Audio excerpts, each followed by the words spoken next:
마가복음 4장 35절에서 41절입니다. 같이 한 목소리 읽습니다. 시작. 그날 저물 때 제자들에게 이르시되 우리가 저편으로 건너가자 하시니 그들이 무리를 떠나 예수를 배에 계신 그대로 모시고 가매 다른 배들도 함께 가더니 큰 광풍이 일어나며 물결이 배에 부딪혀 들어와 배에 가득하게 되었더라. 예수께서는 고문에서 베개를 베고 주무시더니 제자들이 깨우며 이르되 선생님이여 우리가 죽게 된 것을 돌보지 아니하시나이까 하니 예수께서 깨어 바람을 꾸짖으시며 바다더러 이르시되 잠잠하라 고요하라 하시니 바람이 그치고 아주 잔잔하여 지더라. 이에 제자들에게 이르시되 어찌하여 이렇게 무서워하느냐 너희가 어찌 믿음이 없느냐 하시니 그들이 심히 두려워하여 서로 말하되 그가 누구이기에 바람과 바다도 순종하는가 하였더라. 아멘. 풍랑을 잔잔케 하신 예수님이란 제목으로 말씀을 나눕니다. 생명의 주님, 오늘도 말씀 가운데 사랑하시는 주님의 음성을 듣기를 원합니다. 말씀 가운데 주님의 임재를 체험하고 은혜를 받게 하여 주시옵소서. 개인적으로 주시는 각자들의 주시는 은혜가 음성이 있게 하여 주옵소서. 하나님 감사드립니다. 우리 주 예수 그리스도 이름으로 기도합니다. 아멘.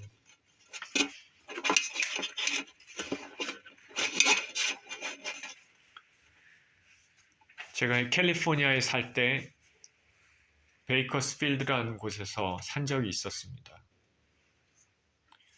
이 베이커스필드는 분지 형태로 되어 있습니다. 이렇게 안으로 쑥 들어가고 주위에 높은 것들이 있는 것이죠. 그래서 북쪽에서 바람이 불어오면 산맥을 타고 쭉 내려오다가 이곳까지 오게 되면 더 이상 빠져나가지 못해서 이 도시는 여름에는 매우 덥습니다. 그리고 겨울에는 춥습니다.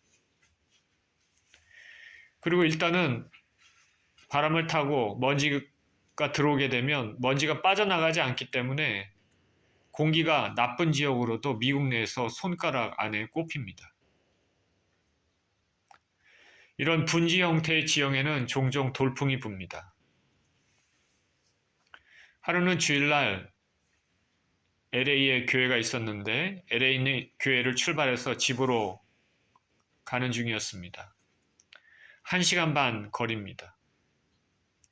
5번 프리웨이를 타고 LA에서 북쪽으로 1시간 운전하면 레벡이라는 곳이 나오고 이곳을 지나면 그레이프바인이라는 곳이 나옵니다.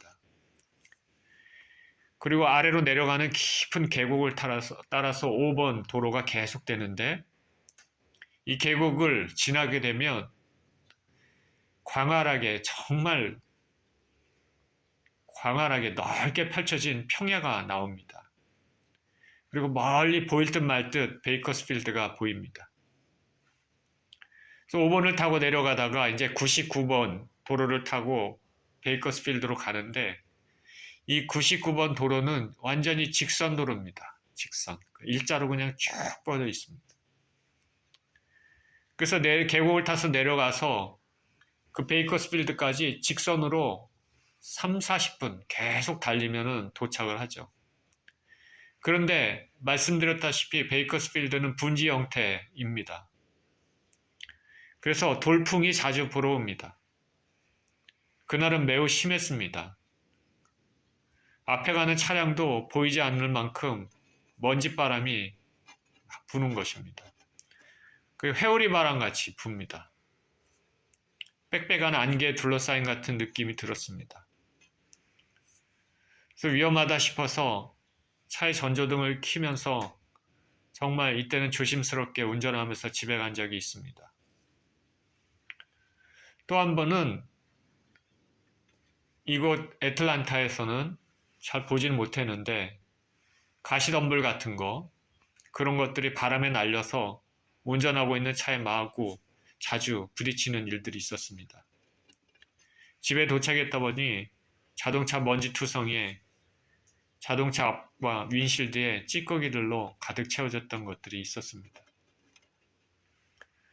자, 돌풍의 불고 앞이 안 보이는 먼지바람이 있는 회오리바람 같은 그런 일이 있을 때는 그날 운전은 매우 위험했습니다. 오늘 본문에서 예수님과 제자들이 배를 타고 갈릴리 동편으로 건너가는 중에 큰 광풍을 만났습니다. 주무시는 예수님을 깨운 제자들은 바람과 바다를 잠잠케 하신 것을 보고 예수님에 대해서 다시 한번 생각하게 됩니다. 오늘 본문은 먼저는 바다를 잠잠케 하시는 예수님의 권위와 그 능력에 초점이 되지만 그와 동시에 우리가 위험에 빠졌을 때 우리들의 태도, 믿음을 생각해 보게 하는 내용입니다. 영적 의미로 볼 때는 인생은 여기 제자들이 타고 있는 망망대해에 떠 있는 조각배와 같다고 할 수 있습니다. 우리가 아직 천국에 살고 있지 않기 때문에 이 땅에서 사는 동안에 인생이 끝나는 순간까지는 광풍노도가 덮칠 위험은 언제나 있는 것입니다. 본문을 살펴봅니다. 35절에 그날 저물 때에 제자들에게 이르시되 우리가 저편으로 건너가자 하시니 예수님께서 그 유명한 바닷가에서 씨 뿌리는 비유를 가르치셨습니다. 하늘나라의 말씀을 사람들에게 가르쳤습니다. 사람들은 바닷가에 모여서 그 예수님의 그 가르치신 말씀을 즐겁게 들었습니다. 그리고 날이 저물었습니다. 예수님께서 제자들에게 말씀하십니다. 우리가 저편으로 건너가자. 아마도 예수님께서는 바쁜 일과로 인해 피곤하셨기 때문에 무리들을 피해서 잠시나마 휴식을 취하려고 하시지 않았을까 우리가 생각해 볼 수도 있는 것이죠. 그 저편이라는 것은 갈릴리 바다, 갈릴리 호수의 동편입니다. 뒤에 5장과 연결한다면 이곳은 거라사인의 지방입니다. 36절입니다. 그들이 무리를 떠나 예수를 배에 계신 그대로 모시고 가매 다른 배들도 함께 하더니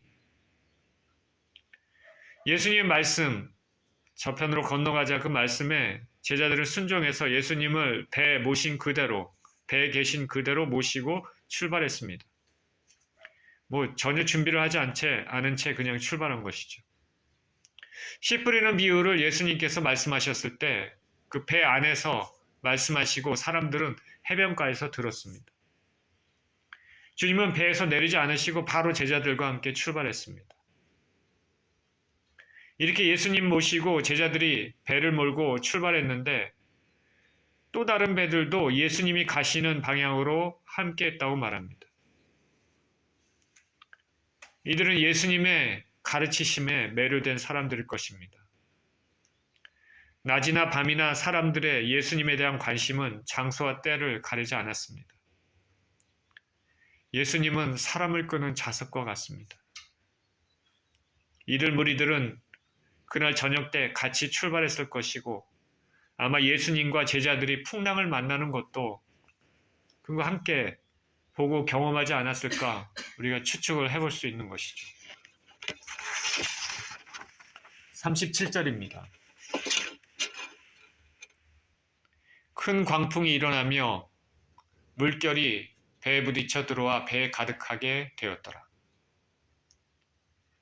이렇게 예수님이 탄 배를 제자들이 몰고 건너편으로 가는 도중에 고난이 닥쳤습니다. 큰 광풍이 일었습니다. 광풍으로 인해서 물결이 일고 배에 부딪히면서 바닷물이 배에 가득하게 되었습니다. 자, 이제 배가 가라앉을 수 있는 위험한 상황입니다. 저는 갈릴리 바다는 가보지 않았지만 대체로 고요하고 음산한 기후를 이루고 있기 때문에 때때로 무서운 풍랑이 일어난다고 합니다. 그리고 갈릴리 바다는 지중해 수면보다 약 200m 아래 위치하고 있고 또 주위에 언덕으로 둘러싸여 있습니다. 제가 말씀드렸던 베이커스필드와 같이 분지 비슷하게 된 것이죠. 그래서 북쪽의 헬몬산에서 요단 계곡 쪽으로 이산기류가 흐를 때 그 기류가 깊은 웅덩이와 같은 갈릴리 바다로 급하게 내려와서 회오리 바람을 일으켜서 물이 요동해서 무서운 풍랑을 일으키기도 한다고 합니다. 자, 이런 상황이 닥쳤습니다. 예수님과 함께하는 제자들에게 위험이 닥쳤습니다. 주님과 동행한다고 순탄함을 보장하지는 않는 모습입니다. 우리가 그냥 순탄한, 아주 고요한, 평탄한, 유유자적한 삶을 위해 만약에 그런 목적으로 예수님을 믿으려고 하면 잘못된 것이죠. 오늘 제자들에게 그랬습니다. 오히려 세상이 미워하는 예수님 때문에 예수님을 따르는 제자들은 안 돼도 당해도 되는 고난을 당하고 치르지 않는 그런 희생을 치러야 될 때도 있는 것입니다. 제자들이 당한 고난은 우리가 이 세상을 살 때 겪게 되는 풍랑과 비슷합니다. 경제적인 풍랑, 건강의 풍랑, 가정의 풍랑, 관계의 풍랑, 신앙의 풍랑. 저나 여러분이나 연약한 인간이기 때문에 다양한 어려움을 겪을 수가 있습니다. 자, 근데 오늘 보십시오. 오늘 제자들이 풍랑을 당했는데 제자들은 예수님이 건너편으로 건너가자 했을 때 순종하고 그렇게 예수님 모시고 건너편으로 가는 도중에 그렇게 찾아왔습니다. 더군다나 예수님이 배에 함께 있는 그런 상황입니다. 성경을 보면 하나님께 이렇게 순종했을 때 그 바로 우리가 순종에 대한 형통의 삶이 오는 것이 아니라 이상하다 할 정도로 당혹스러운 시련이 찾아오게 될 수도 있음을 우리가 성경을 통해서 알 수가 있습니다. 모세를 생각해 보십시오. 과거에 한참 잘 나갈 때 동족 이스라엘을 구원하고자 하는 열정 패기가 있었습니다. 그런데 동족을 도와준다는 것이 오히려 동족으로부터 살인자로 배척받아서 광야로 도망갔습니다. 광야 40년 동안 목자로서 생활했습니다. 과거의 열정 패기는 다 사라졌습니다. 사회적인 지위도 없습니다. 이제는 나이가 들어서 노인이 됐습니다. 자, 뭘 할 수 있는 나이가 아닙니다. 그런데 하나님이 부르십니다. 그는 자신이 없습니다. 거절합니다. 하나님, 나는 못합니다. 다른 사람 시키세요. 인간적으로 이해가 됩니다. 그런데 하나님은 그를 통해서 이스라엘을 출애굽시키기를 원하셨습니다. 그는 결국 마지못해 순종합니다. 그래서 목자 생활을 다 이제 정리하고 애굽으로 돌아옵니다. 그래서 동족 이스라엘에게 우리 조상의 하나님이 이 애굽 땅에서 여러분들을 빼내려고 하시는 출애굽하는 계획을 가지고 계신다고 말했습니다. 더 이상 종노릇하는 그런 민족이 아니다. 그랬더니 백성의 장로들 그리고 모세 형 아론이 이 말을 듣고 머리 숙여 하나님 앞에 경배를 드립니다. 근데 문제가 생겼습니다. 애굽 왕 바로가 거절합니다. 하나님이 시키는 대로 일을 했는데 벌써 어긋나는 듯 보입니다. 그런데 바로는 그렇게 거절만 한 게 아니라 이스라엘에게 더 힘든 고역을 시켰습니다. 이전에는 벽돌을 만드는 집을 주어서 일을 시켰는데 이제는 집까지도 애굽 전역에서 스스로 찾아서 그걸 가지고 벽돌을 만들라고 명령합니다. 자, 이런 추가적인 명령도 있는데 더군다나 이전과 동일한 작업량을 요구를 합니다. 벽돌 만드는 개수를 동일하게 채워라. 몸이 강철이 아닌 이상 채우기가 쉽지 않습니다. 삶이 말할 수 없이 고단합니다. 벽돌수를 채우지 못했습니다. 그랬더니 애굽인들이 이스라엘의 십장들을 때립니다. 하나님께 순종했더니 더 고통스러운 결과를 초래했습니다. 다윗을 생각해 보십시오. 목동으로 살다가 하나님 부르심 받아 기름 부음, 왕으로서 기름 부음을 받았습니다. 하나님의 이름으로 신앙으로 믿음으로 골리앗을 물리쳤습니다. 그런데 사울 왕의 시기로 인해서 도망자 신세가 되고 광야 생활을 시작합니다. 순종했는데 고난이 닥쳤습니다. 사도 바울도 이방인의 사도로 주님의 부르심을 받아 많은 고난 당했습니다. 구약의 예레미야, 다니엘들도 선택받고 순종함으로 고난을 당했습니다. 그러니까 성경을 여기저기를 보면 예수님 믿으면 즉각적으로 평탄하고 안락한 유유자적한 삶이 주어지는 것이 아님을 알 수 있습니다. 예수님 때문에 믿음으로 말미암아 포기해야 될 것, 어려움을 당할 수밖에 없는 상황들이 생길 수 있는 것입니다. 우리가 영적인 관점에서 보면 이 모든 것들은 하나님이 하시는 일이십니다. 그리고 이런 과정을 통해서 하나님이 원하시는 모습으로 만들어지고 하나님이 각자를 향한 그 하나님의 뜻이 이루어지게 됩니다. 하나님은 아무에게나 이런 과정을 겪게 하시지는 않습니다. 특별히 선택하신 사람들에게 허락하시는 것이죠. 그러나 쉽지는 않습니다. 신앙의 중심은 내가 아니라 하나님입니다.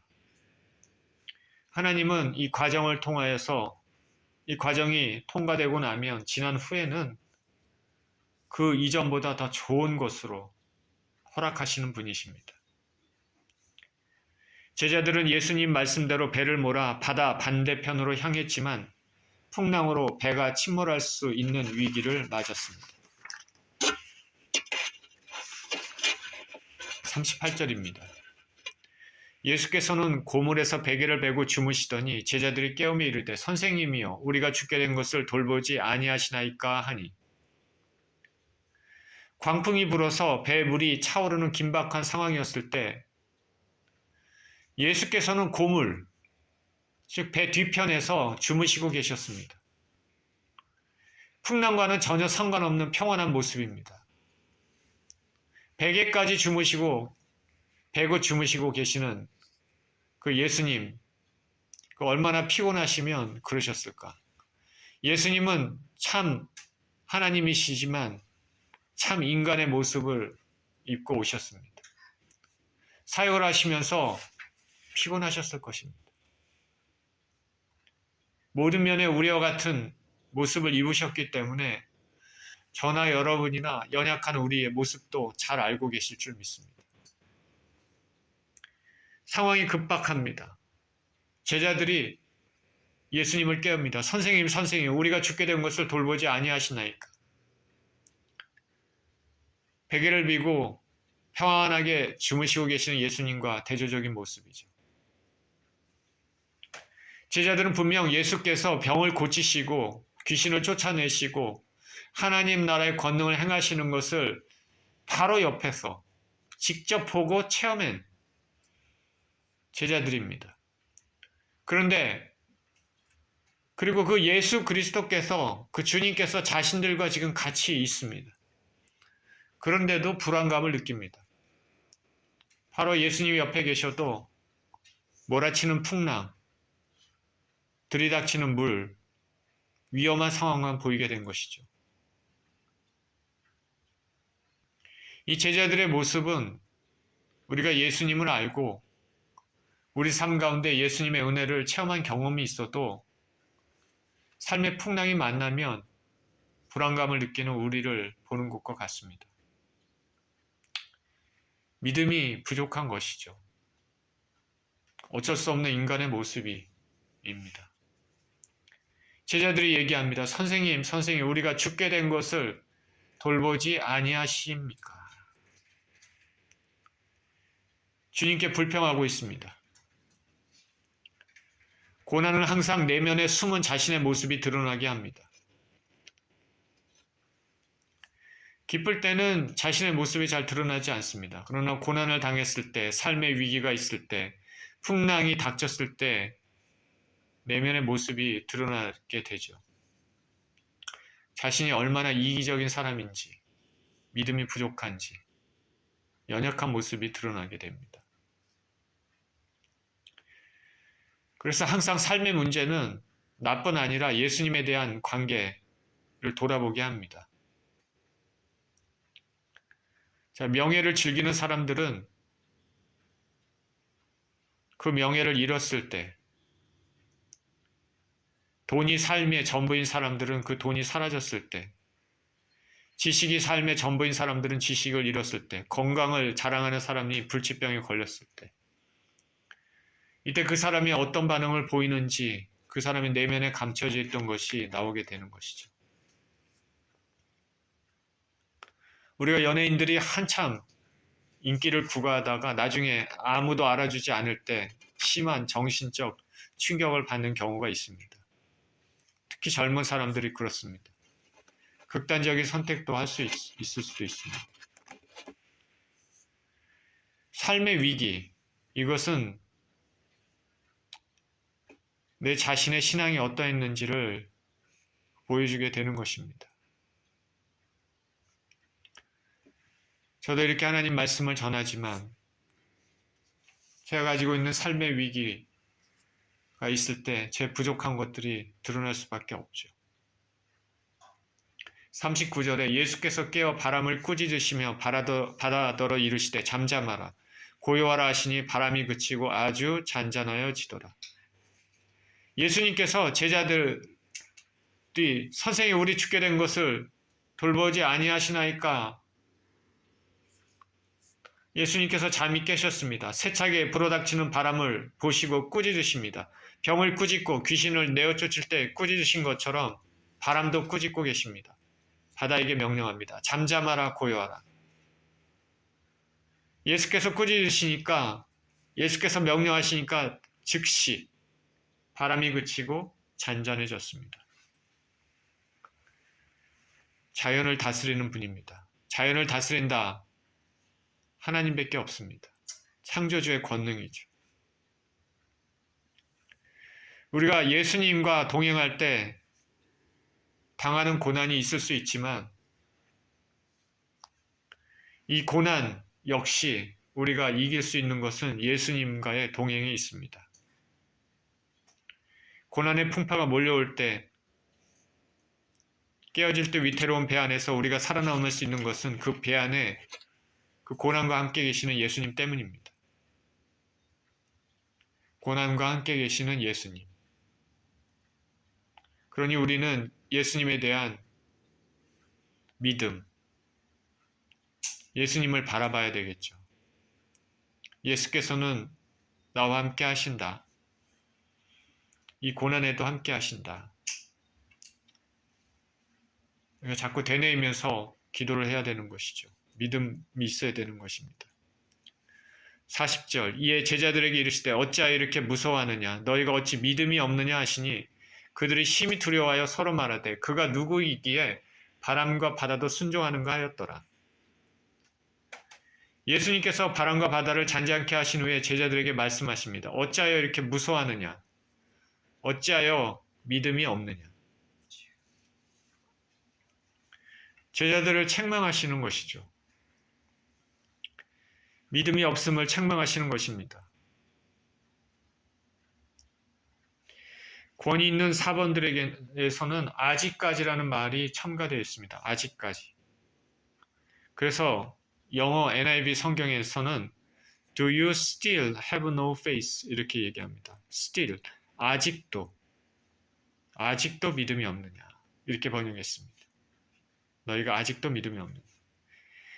이 말은 예수님이 행하신 일들을 직접 목격하고도 이와 같이 믿음이 부족하냐고 말씀하시는 것입니다.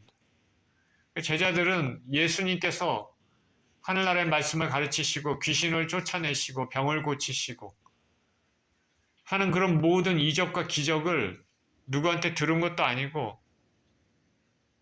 직접 옆에서 직접 봤습니다. 그런데도 풍랑을 보고 이렇게 믿음이 없는 모습을 보이게 되는 것이죠. 우리 예수님께서 아직도 믿음이 없느냐 말씀하십니다.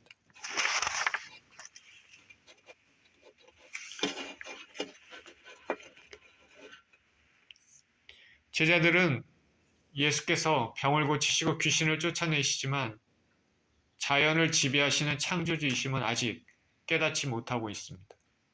41절에 그들이 심히 두려워하고 서로 말하되 그가 누구이기에 바람과 바다도 순종하는가 하였더라.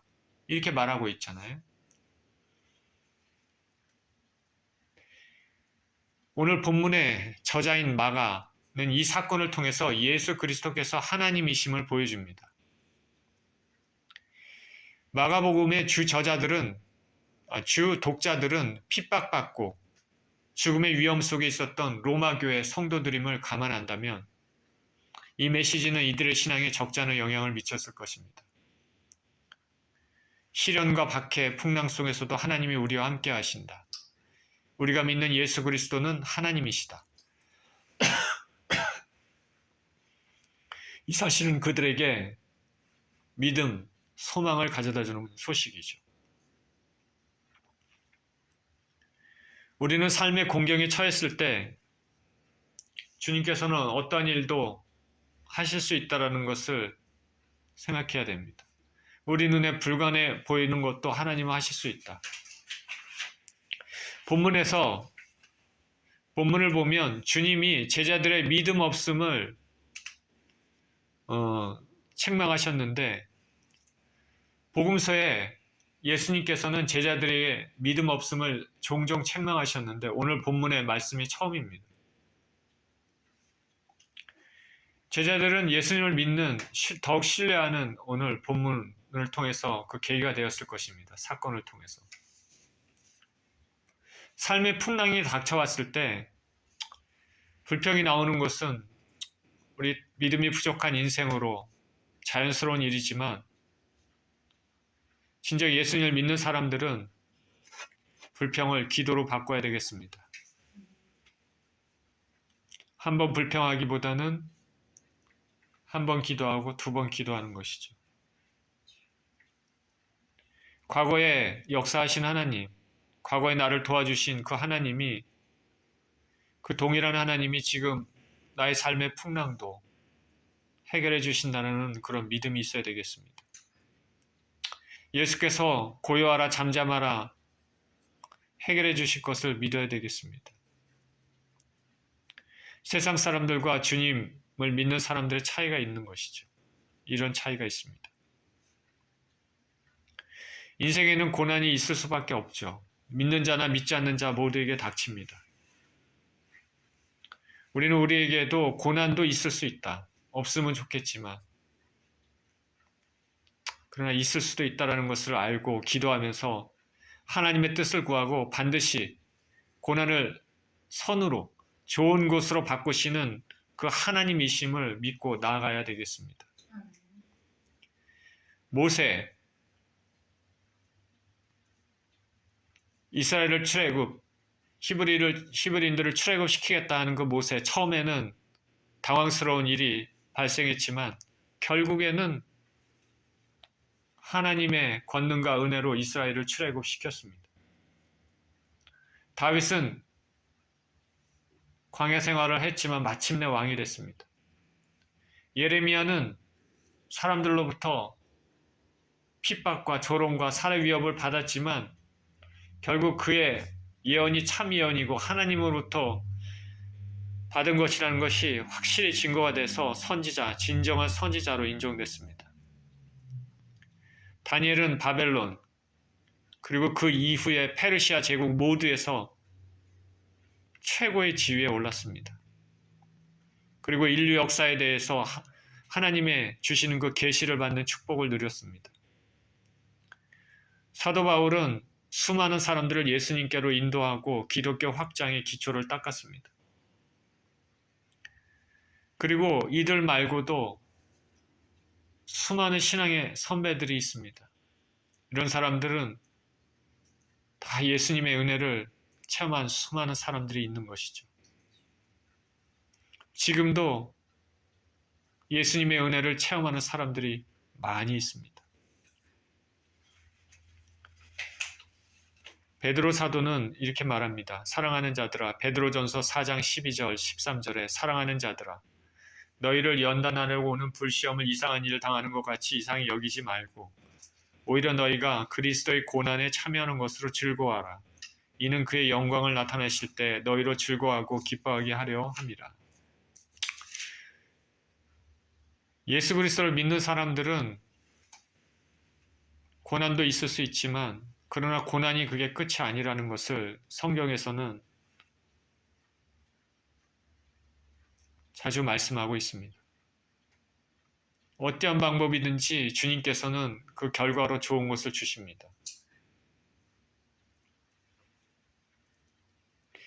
배에 타고 있는 제자들이 풍랑을 만나는 것은 우리 인생에서 고통과 고난에 풍랑을 당한 것을 보여줍니다. 이런 고난의 순간에 우리는 배에 우리와 함께 계시는 그 예수님을 주목해야 되겠습니다.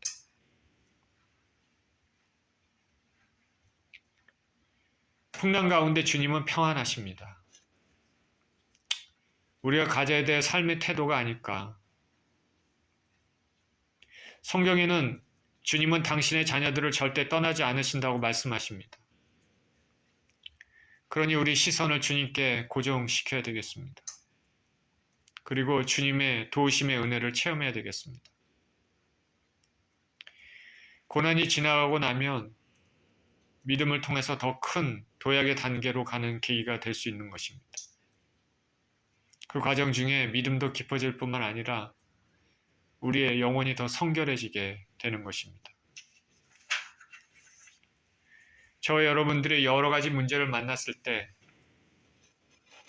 주님을 만나는 은혜가 많기를 축원드립니다. 기도하고 의지하시는 저와 여러분 모두 되시기를 예수 그리스도 이름으로 축원드립니다. 기도합니다. 생명의 주님, 예수님을 믿으면서 아버지 우리 삶에 때로는 고난들이 찾아옵니다. 경제적인 어려움이 있을 수 있습니다. 건강에 고통이 있을 수도 있습니다. 관계 어려움이 있을 수 있고 아버지 다양한 아버지 어려움을 겪을 수가 있습니다. 아버지 그러나 이 모든 상황 가운데 모든 것을 아시고 우리를 지켜보실 주님이 있음을 감사를 드립니다. 우리가 고난을 당했을 때 불평을 믿음으로 감사로 바꿀 수 있는 인생들 되게 하여 주셔서 고난 위에 함께 하시고 고난을 해결해 주시는 그 주님의 은혜를 체험하는 인생들 다 되게 하여 주시옵소서. 우리 주님께 감사드리며 우리 주 예수 그리스도 이름으로 기도합니다. 아멘.